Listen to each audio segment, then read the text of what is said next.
Alrighty, YouTube fam, we got a 2013 Hyundai Santa Fe. I think this is a 3.3. Let's find out. Shoot. Yeah, 3.3.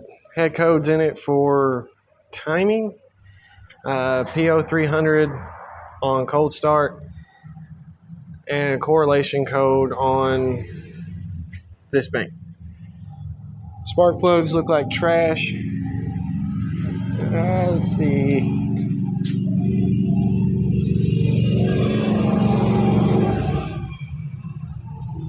Yeah, they're not in the best of shape.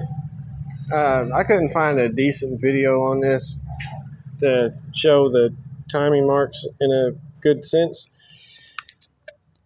or at least spoke where I could understand them. But there is the inner bank timing, and if you notice, there's little hashes. One points to about, 10:30, 11 o'clock. One's about 3 o'clock right there. It's the same on both sides, and those do transcribe to original units. You got a dot, a hash, and a hash, and it'll sit in there about like so on both sides. I didn't use a hold down tool. They apparently offer one. This side is very touchy, and this side you kind of got to shimmy both cams to get it to line up on the crank. If you've ever done a 4-cylinder Hyundai, it's the same thing. It's just 3 and 3 instead of 4, blah, blah, blah. I did run into a issue with the water pump. There are some hidden bolts, and from what I found on AllData, I did remove those said bolts, and I found it to be easier to get the cover in and out with the pump off. That's up to y'all. It does come out and go back in with the pump in the vehicle. It does come in and out. It's just easier for me. Now, if you take a notice, timing. Obviously, there's a space there, and that is for the oil pump. There's no timing marks on the oil pump. It's just a chain wraps around. There's 3 sprockets down here. Got the outer sprocket goes to the inside bank next to the firewall. Middle sprocket goes to the oil pump. Inside sprocket goes towards the radiator bank. All right.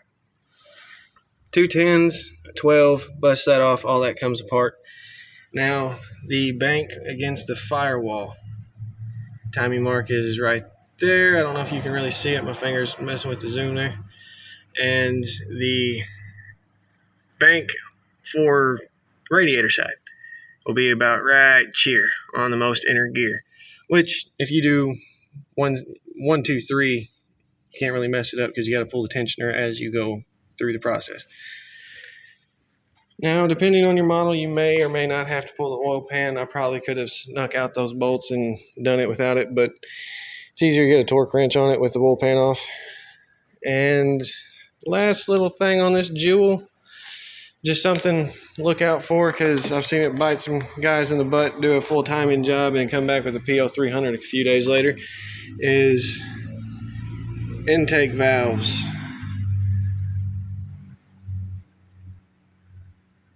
They're all cruddy. I mean, motor itself is a very clean motor for almost 200K. Spark plugs, not in the best shape. They appear to have been in there for a good long time. Customer states that they've never had a upper end cleaning. Well, I'm going to have to use picks and fancy tools to get that clean now. But definitely recommend checking that, and hopefully this little timing video helped. Anything else I can help with, drop something down in the comments, like, subscribe. Thank y'all.